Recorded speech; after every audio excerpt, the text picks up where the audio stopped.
Thank you very much. It's wonderful to be here. I am really privileged. Thank you. So we have very little time, so I'm going to really, Cassie, will you stop me when we're done? Because we're going to have a panel discussion and we're going to have another, yeah. So that's very, very short. If you consider the brain, what we usually do when we talk about the brain and how it works for us and why and so on and so on. Usually when I work currently, I do a lot of work with leaders, with business leaders. We take 2 days and we speak about it for a whole 2 days, and then we still haven't done enough. So what I'm going to do is I'm going to give you a very, very short snapshot into how the brain develops from birth to the age of more or less 25, and then it continues to develop anyway, because the brain never stops developing. And in fact, I want to just start with one statement that I think is really valuable, is that our current thinking is that our brains and our brain-body system as such, because the brain cannot exist outside of the body and vice versa, but our brains really seem to be developed at that stage of your life to deal with those things that come your way during that stage of your life. I'll give you a simple example. When a child is born, the two parts of the brain that really opens up like windows and start to develop and flourish are the two, well, I'm sure you would have guessed that right, are the visual and the auditory. Why? Because this helpless baby needs to see and hear the mother's voice and see the mother's face, because that's what the child needs to survive with. Similarly, when you're a teenager, a teenage brain moves out of the house, out of this confined incubator space of safety, and plug in with a peer group and roam the fields. And roaming the fields to do what? The current scientific thinking, and there's a lot been written on this, current scientific thinking is that that teenage brain needs to accelerate the accumulation of the knowledge of the world.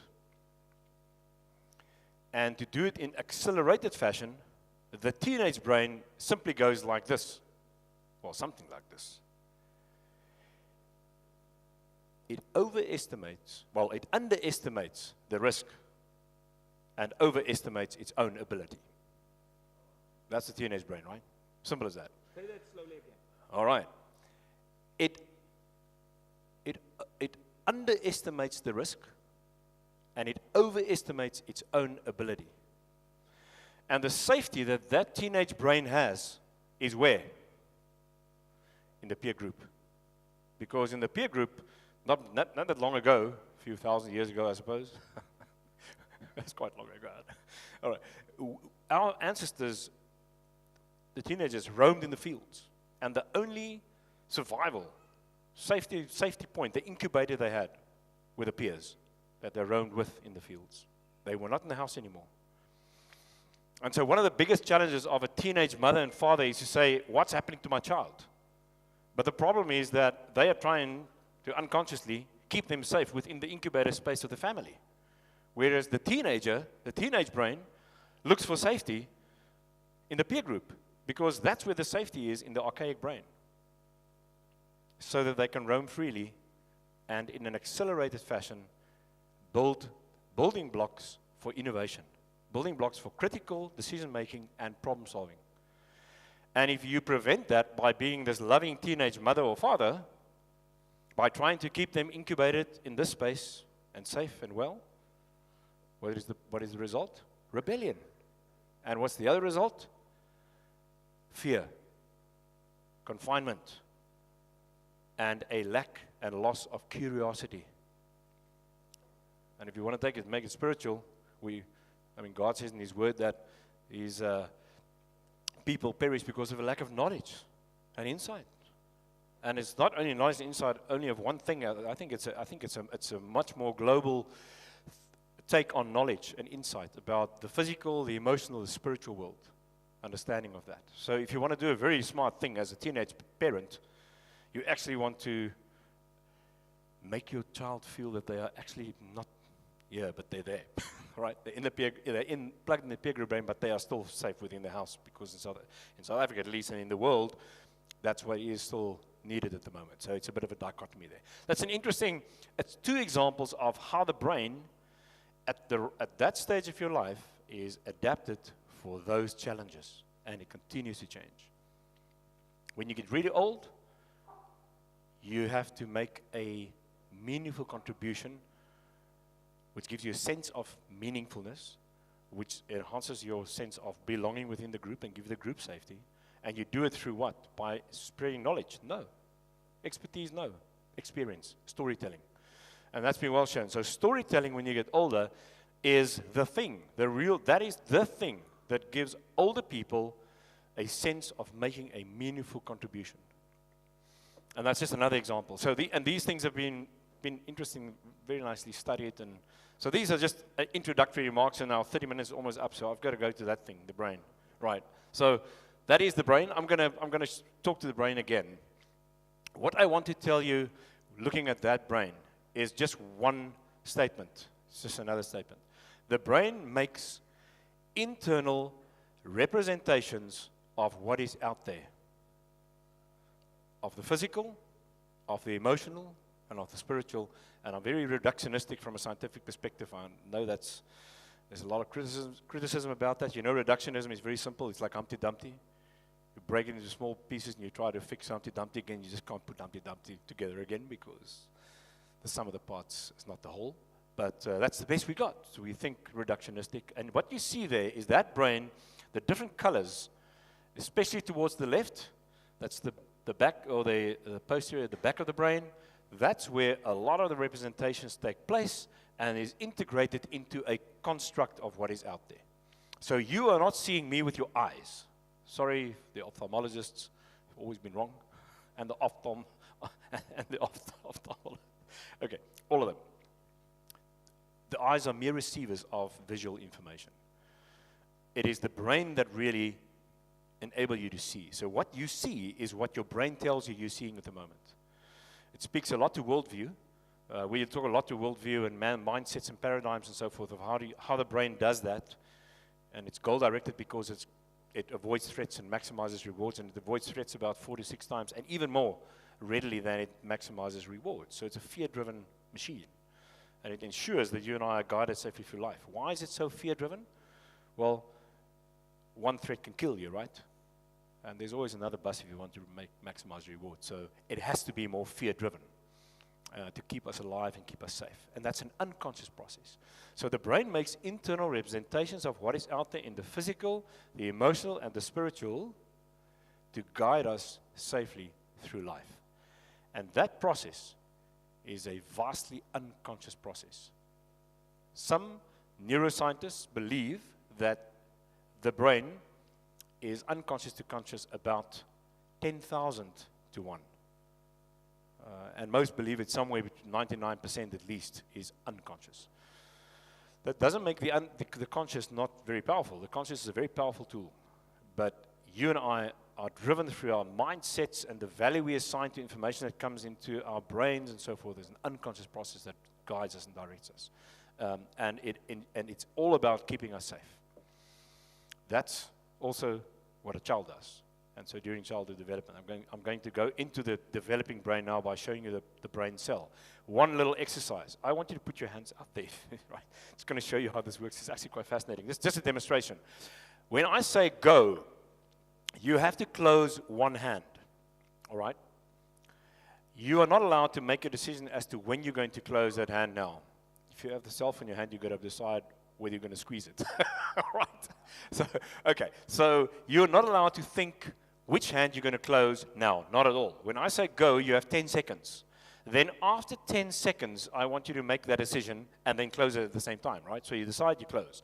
But 10 seconds of nothing, right? So go for 10 seconds. Go, and then you can just close it at your own time.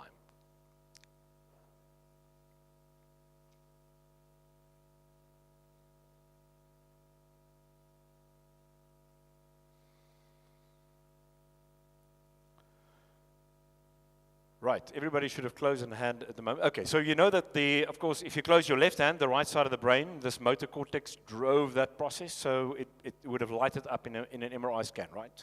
Or EEG, if you put it on, you can see the electric activity, right? So it crosses over. You can let go now, right?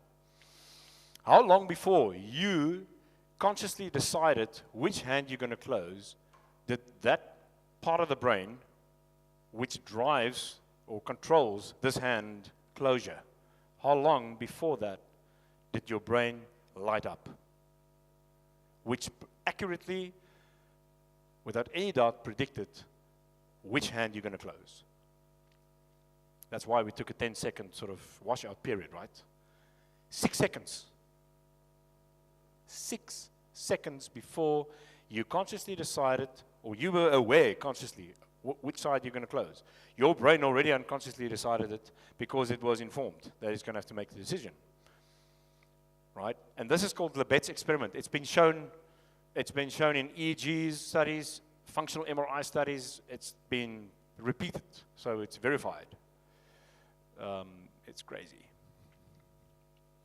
So who's in control? The conscious or the unconscious brain? Well, that's only a question if you view them as two separate things, right? And this is the mystery of the system. The mystery of the brain as a system, and our God created us is just incredible because it doesn't even stop there. But the idea that you and I have a conscious and an unconscious part of our brains, and we call it that because that's what we think it is, right? We can't call it anything else. It's reductionistic, but it's actually one thing. It's all one thing. And it's all very much interrelated, and that's the way we operate. I'm just telling you this because it's just so profound that we are driven, and there's a lot happening in the unconscious, and therefore be very careful what you put into the brain. And therefore God says in His Word, above all else, guard your heart, because it's a fountain, wellspring of life. It's what you mind, what you think. All right, so there's a little experiment for you. Right, that was fun. Now I'm going to go to the brain.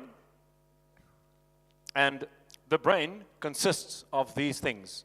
These are called electrically active cells. By the way, science is just a tool, right? So science can say nothing about faith. I'm just making a disclaimer. So I'm a scientist now. I'm telling you about science. Science is just a tool with which we try to explain what's going out there, and we verify and we repeat and we verify, and then we say, yeah, this is science. This is scientifically valid. It doesn't mean it's truth. So science and truth are not the same thing, not at all. You don't try to explain truth with science. We don't do that anyway. Okay, so this is the, so I'm just going to give you a bit of scientific information. Why am I saying that? Because science is falsifiable. The brain doesn't necessarily work the way I'm explaining this to you, but this is the current model. It's the current thinking, okay? That is true. All right. All right. So electrically active cells look like that, and these cells are called neurons. This cell, this blue cell, is an electrically active cell talking to another cell with electricity, but not using electrons as in electricity in the wall. It uses sodium, table salt. So it's called ionic conduction. And table salt, the sodium, is sent through all of these different pathways to other cells, and it can speak to other cells depending on whether it's being propagated or whether the stimulus is big enough, and whether there's a strong enough signal that will activate the next one. And there's a lot of stuff happening in between there, so you can imagine. And so that determines whether an electric circuit will happen. That electric circuit underpins your current thoughts and actions. It's physical. All right. And so a memory, if I ask you, what's that guy's name again? Right? And so you'll say, Johannes. And that memory was an electrical circuit, a neuronal circuit that actually fired up and gave you that information, and it uses association, etc. So this electrically active neuron, there are about somewhere between 86 and 100 billion of these in our brains. That's what the current thinking is. And each one of these make about somewhere between 1,000 and 40,000 connections with other brain cells. So let's say you've got an average of about 10,000. This is grossly underrepresented in terms of the amount of connections. You have about, let's say we have 100 billion, right? 100 billion times 10,000 connections. I know this we've got in your brain now. You got it. Yeah, that's sort of on average that what we have, right? Not a newborn. We'll get to that. But you and I as an adult. And each of these brain cells can fire at about 100 times a second. So you have 100 billion times 10,000 times 100 calculations your brain can make. Just Per second. tell a guy next to you how brilliant he is. He doesn't know it, but he's actually brilliant. What? Who? The brain. The person This next guy. to him. The person Yes. next to him. Yes. And the other guy needs to tell you how many brain cells you just used now to tell him that. Or her. Then you're really brilliant. No, then you're a freak. All right. So this is, these are the amount of calculations that you can make in a second, and as we said, it's vastly unconscious. What are those, that Monster Inc.? Well, that's an example of other cells that are floating around here and looking after these brain cells. They are called glial cells. And the glial cells, there are 10 times as many glial cells in the brain. So that's just one of them. It's called an oligodendrocyte, for those who are interested. But and this one forms the myelin, the so-called lipid, or the fatty sheaths that encapsulates that, or insulates that particular wire, that major wire. And this enhances the conduction by about 100 times, the speed. And it doesn't go like this, it goes like this, zoop, zoop, zoop, zoop. It's called saltatory conduction. So the sodium does that. It doesn't jump across the myelin, but it's effectively what it looks like. It's crazy. All right, so this is the myelin. So this is a myelinated fiber. If you have a loss of that myelin, a condition called multiple sclerosis is an example of a condition where you lose the myelin, and so it's also called stroke of the young. So if you lose the myelin in parts of your brain, it effectively looks like a stroke, right? And so that's why, just to explain why it's so important. So we have glial cells, about 1 trillion, and we have 100 billion neurons, and you have all these connections.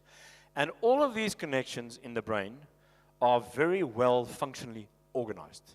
It's a very important point. So they have different functions. Now, having said that, at this point, I want to go two ways. I want to show you what the brain looks like, but I also want to tell you about childhood development. So I'm going to now go to childhood development and hold the thought of what the brain looks like when it's organized into different functional areas. Because when we end off, or hopefully a bit later, I'm going to pull up a 3D model of the brain and show you where they are. Because we can't open that one, but we can open the 3D model, okay? So we'll open up the amygdala and actually show you what Cassie talked about. All right, so why is this important when you talk about early childhood development? Well, let's go to conception. So when a child is conceived, there are 2 cells became one, and that one cell now becomes many. And at some point, there are 16 of these cells. It's called the medulla. I don't know why I remember that. It's crazy. But it's the medulla, and it's a little ball. And now it continues to be a soccer ball. And at some point, it's going to become a bit elongated, and it will be like a football. Not a football, a rugby ball, right? We call it football. But it's a rugby ball. And this shape in the uterus are effectively going to form little legs and arms and a head, right? Now, if you cut through that particular ball, you will see that it consists of 3 different layers. It's the outer layer, which is called the ectoderm. It's the inner layer, which is called the endoderm. That's easy. And the one in the middle is called the mesoderm. That's also easy. You don't have to remember that. It's not important. But what is interesting is that which one of these layers are going to give rise to what part of your body? And so the ectoderm will give rise to the, skin. It's easy, right? And the endoderm gives rise to the gut. Yes, at least the gut. And a number of organs around the gut and so on. So that's easy. Medicine is really easy. It's just logic. It's just a lot. All right, and in the middle, what the middle bit is going to give rise to? Well, you've got muscles and you have bones, right? So musculoskeletal system. And the heart, which is also a muscle. But where does the brain come from? So where does the brain and the nervous system come from? And it's a very interesting thing that happens. This little rugby ball is going to go, if you look at it like that, you think, and you cut through it. Let's say we cut through it in the diameter, and you look at this rugby ball, there it is, but you cut through it now, it's round. The top of this ball is going to do this. It's going to form an involution. And that involution is going to be closed off. And you will see effectively on top of this rugby ball, you will see, not actually on top, but inside, you'll see a pipe, a tube. And this is called the neural tube. And the neural tube will give rise to the spinal cord and the brain. It comes from the ectoderm. So the skin and the brain comes from the same part of the embryo. That's just interesting, right? I mean, we still find, if you've heard about these conditions, there are conditions out there that effectively have problems in the skin and the brain. It's called neuroplasticity, but it's just a very, very rare disorder because the skin and the brain shares the same embryological origin. This tube, when is this tube formed? 4 weeks. 4 weeks gestation. So how many mothers know that they will become mothers after 4 weeks? Almost zero, right? When does alcohol and its terrible effects cause fetal alcohol syndrome? The earlier, the more damage you find. So neural tube defects caused by alcohol happens before the mother even knows that she's going to become a mother. But there are other things that contribute to fetal alcohol syndrome. If that was the case, then most people would have had fetal alcohol syndrome born kids. Maybe we all are, but there's a science has not proven that yet, so don't worry about it yet. But what science has shown is that fetal alcohol syndrome is a condition that follows when there is binging of alcohol, but there needs to be a number of things in place as well. And that's all, well, it's effectively malnutrition, chronic diseases, social disability, chronic stress. The whole brain-body system is unwell. And that's all in conditions of poverty. And so fetal alcohol syndrome is related to poverty, and there's no two ways about it, but there's also a genetic component, and therefore down in the Western Cape where we live, we have a very high prevalence and incidence of fetal alcohol syndrome, just because of genetic components as well. Okay, so enough of that. So that's the neural tube. It's formed after 4 weeks, and now the fetus is going to become a newborn baby, and the baby is born after 9 months. How many brain cells does those have when a baby is born? How many of these neurons? All of them. So a newborn baby is born with all of their neurons. Not with all of those. This is why I'm keeping that up, because it's useful to understand that. So the supporting cells have not developed yet. It's the neurons that are formed. And in fact, we now know that in 4 months gestation, after 4 months in the uterus, the fetus has twice as many of those brain cells, 200 billion. And then they lose half of it, and then they're born with 100 billion, right? It's quite fascinating. Now, what now needs to happen are a few things. One step back. What is the weight of a newborn baby's brain? Okay, another step back. What is the weight of an adult's brain? 1.5 kilograms. So, 1.5 kilograms of brain looks like that. A newborn baby's brain is 400 grams. Now, how can a baby with 400-gram brain have all their neurons? There must be something missing, right? And so the stuff that are missing are those connections and the supporting cells. And they are still going to grow and develop. So the circuits have not yet been developed. So I usually look at the baby and my brother's kids and so forth. I don't have children, but I look at them and say, what a beautiful piece of potential, of protoplasm with huge potential. The mothers didn't like it at all. They don't appreciate it. My brothers love it. Okay. It's Yes. And so this is now going to develop. And the thing, if you don't view a baby that way, you're not going to support the baby as well as you can. All right. I'm just kidding. So that is a 400-gram brain becomes a 1.5 kilogram brain because it forms connections. Interesting enough is, remember that when a child is born, the baby has reflexes. It can grasp. It has a sucking reflex. It's ready to drink. It now opens up two areas in the brain, the visual and the auditory, to be able to recognize the mother who needs to look after the child. And the child and mother develop something else which bond them, and I'll explain that just in a second. But by and large, those connections overgrows in those visual and auditory bits. That's fascinating. You have 10 times as many. I need a bit of water. Sorry.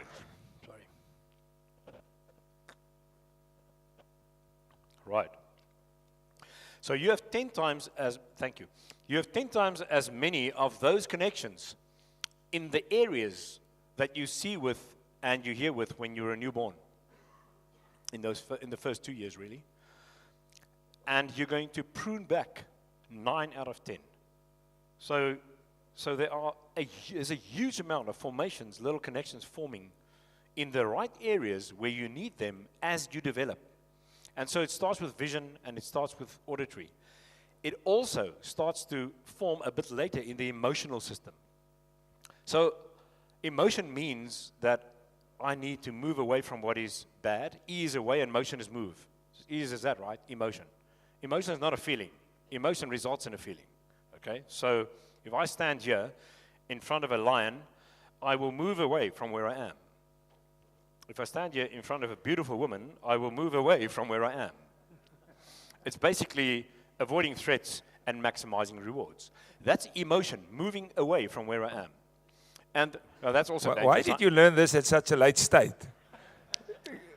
They are actually both equally dangerous. Right. So, I can say because this has been. So, I told you the brain is effectively a threat responding machine.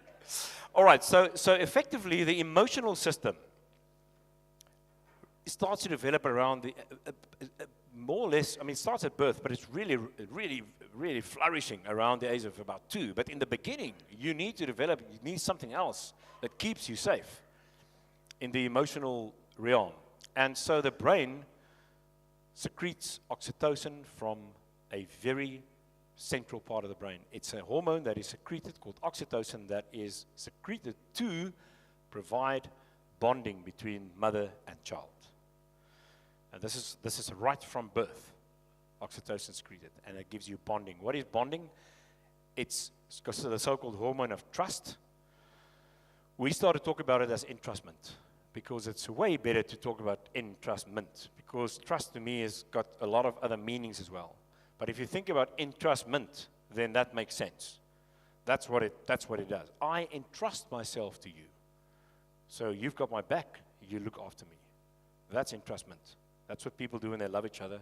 That's what mother and child does, and so on.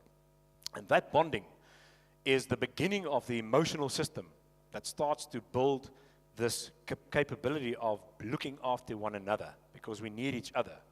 Okay? So first things, so just to give you an example, so there's the visual and the auditory that happens, then there's the emotional system that develops, and all the others, the learning capabilities, etc., follows in time. The verbal, the vocabulary, etc., develops in very ordered fashion. What are the 2 things that underlie early childhood development? We don't have time to go through anything else as far as that's concerned, but I'll just mention a few things en route as we exit the development process. First, very important rule. The brain develops purposefully. Right? That's the current thinking. Brain develops purposefully. Effectively, what I've told you is that the visual and the auditory starts to develop because it's needed for survival. The emotional system starts with bonding, and the next thing after 2 years is the brain now realizes, the young kid realizes, my goodness, I'm not alone around here. Whew. I can't rely on my trustful relationship with my feeder to allocate resources because, hey, the world is bigger. There are some siblings here who compete and others who compete for resources with me. And that sets off what? The development of a new skill that you and I carry right through our lives. The need to belong. A sense of belonging is probably the offset, the need for that, and the skill development marks the terrible twos. And it makes a lot of sense. There's turmoil. Why? Because there's a new skill set that needs to be learned. And now the child develops the sense of belonging because that enables me to survive. And so now I start to actually understand how I belong in a group. So what do we say? Belonging and bonding is not the same. They're not the same thing. Bonding is something that is marked by the secretion of oxytocin in the brain. And belonging is something else. It secretes dopamine in a whole different pathway. It's a whole different thing. So culture, value, the way we value things, how we do things and doing things together gives us that group, sense of a group formation. That's belonging. And identity follows in that process during the teenage years. And making a meaningful contribution starts when we are adults. First with knowledge, then with experience, then with, first with knowledge, then with expertise, and then with experience. And that completes the social brain, if you may.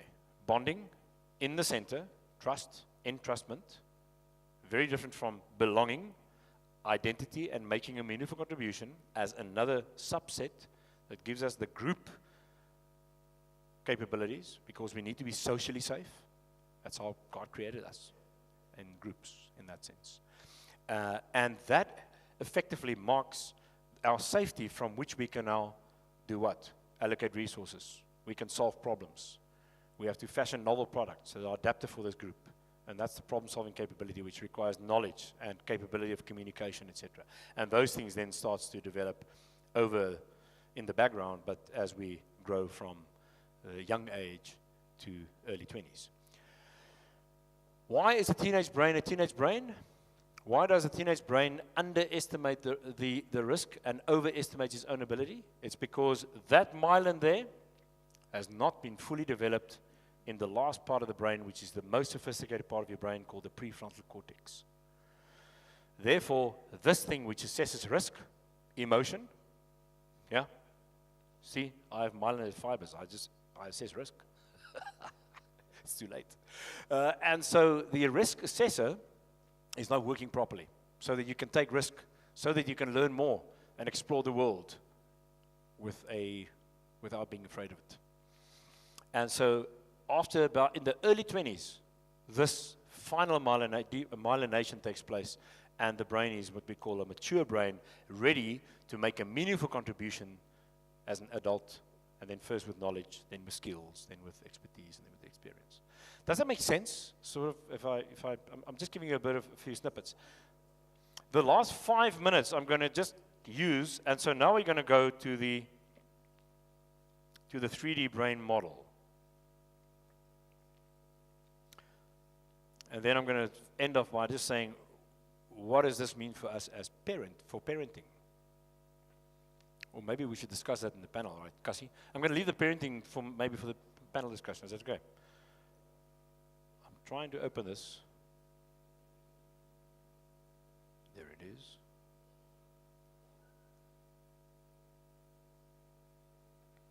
Let me force quit. I'm going to just open the 3D model for you. Okay. Play.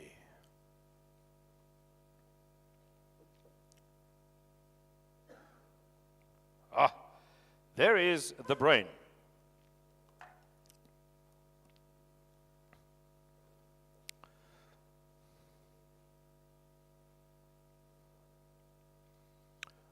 Okay, there's the brain. That's a 3D brain. That's the easier way to look at it. So what you see is that's the front, that's the back, and this is what we see with. Yeah, if you hit your head or your back of your head against the wall, you see stars. Why? Because you really see stars. Because that part of the brain is effectively telling you stars, right? That's what we see with. So that's vision, that's hearing, and that's touch. And the motor bit is that little, do you see that light blue there? So that motor bit is, if you close your left hand, that is the right side which fired up. And that part was actually, that part fired up about 6 seconds before that bit was activated, which closed the left hand.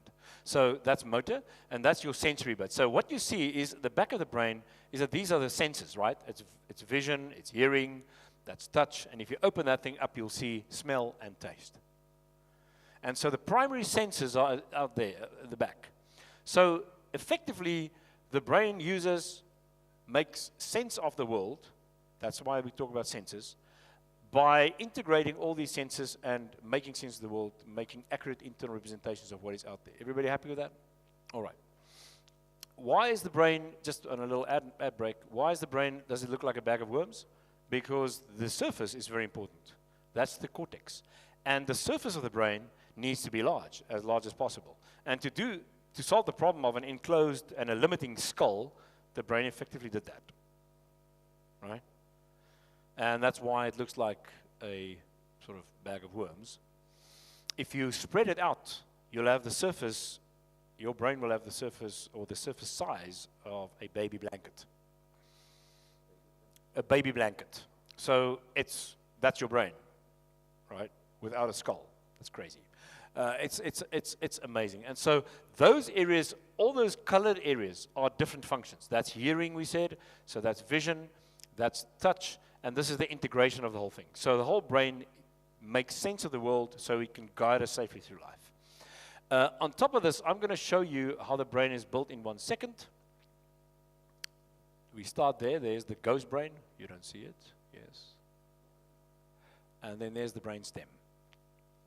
So the brainstem is the extension, upward extension of the spinal cord. Can you see the tube? The tube, the brainstem.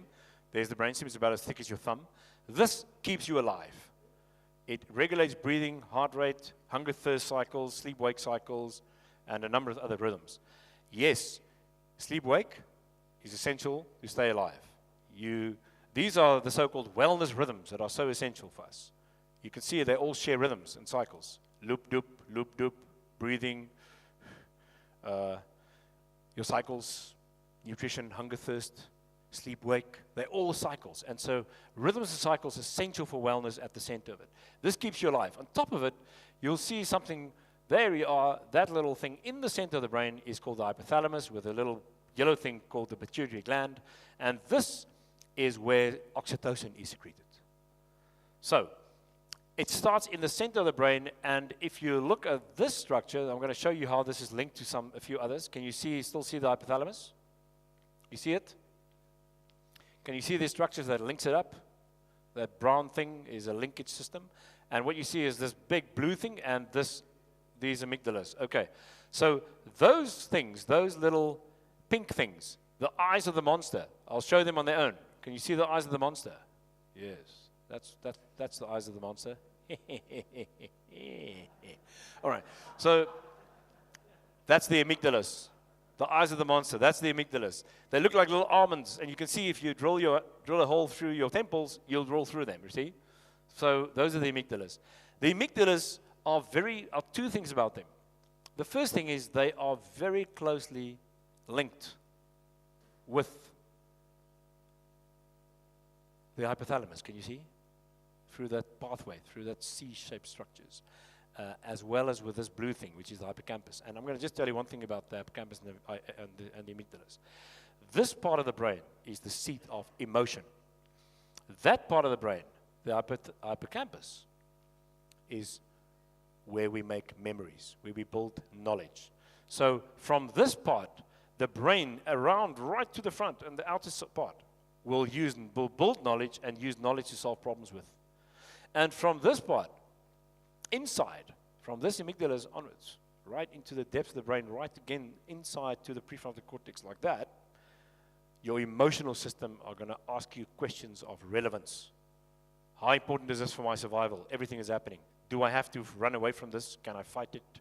Etc., etc. And does this give me a sense of belonging, a sense of identity, or a sense of making a meaningful contribution? Why is it so important? Because you and I cannot survive on our own. It's not possible, right? So we need that safety. And so the amygdalas, in this pathway, this is where it becomes complicated, but I'm just showing you. See the pathways? You see the eyes of the monster? And there are pathways there, right to this front part of the brain, inside. I'm just showing you this to you because that's where belonging and identity and meaningfulness is situated. And this is where bonding is driven. It's two different things. So the outside of the brain is all about problem solving, building knowledge, using this understanding of the world, and using the capabilities of collaborating, all kinds of different things. We can talk about that forever. And the inside of the brain, this part that we're talking about, the amygdalas, it's all about building the emotional capability to do it all together so that we are safe. Okay, I think I've said enough. So the childhood development, all of these things happen purposefully.